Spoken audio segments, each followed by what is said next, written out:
নমস্কার, আবার এসে গেছি শ্রী শ্রী ঠাকুরের বাণী নিয়ে। আমার ভিডিও ভালো লাগলে অবশ্যই লাইক কমেন্ট করবেন, আর যারা এখনও সাবস্ক্রাইব করেনি প্লিজ একটা সাবস্ক্রাইব করবেন। শুরু করছি ঠাকুরের গল্প।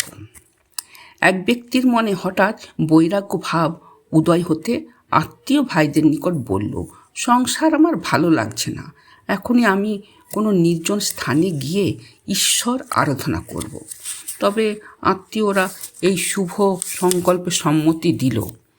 উক্ত ব্যক্তি বাড়ি হতে বাহির হয়ে ক্রমে এক নির্জন স্থানে উপস্থিত হয়ে ঘোরতর তপস্যা করতে শুরু করল। ক্রমে 12 বৎসর কাল তপস্যা করে ও কিছু কিছু সিদ্ধা লাভ করে পুনরায় বাড়িতে ফিরল। তার আত্মীয় স্বজনরা অনেক দিন পরে তাকে দেখে সকলেই আনন্দ প্রকাশ করতে লাগলো ও কথাবার্তা প্রসঙ্গে জিজ্ঞাসা করলে, এতদিন তপস্যা করে কি জ্ঞান লাভ করলে?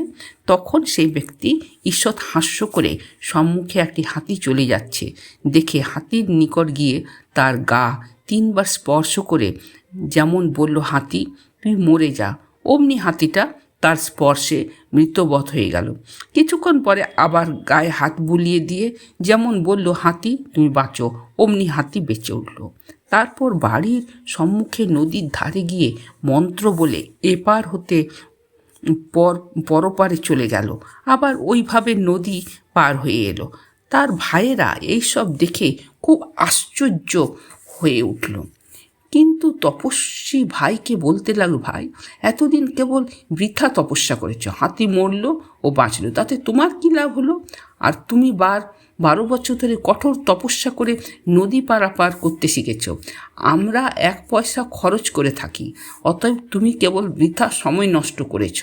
এ ভাইদের নিকট এইরূপ শ্লেষপূর্ণ কথা শুনে তার যথার্থই হুঁশ হলো ও সে বলতে লাগলো, যথার্থই আমার নিজের কি হলো?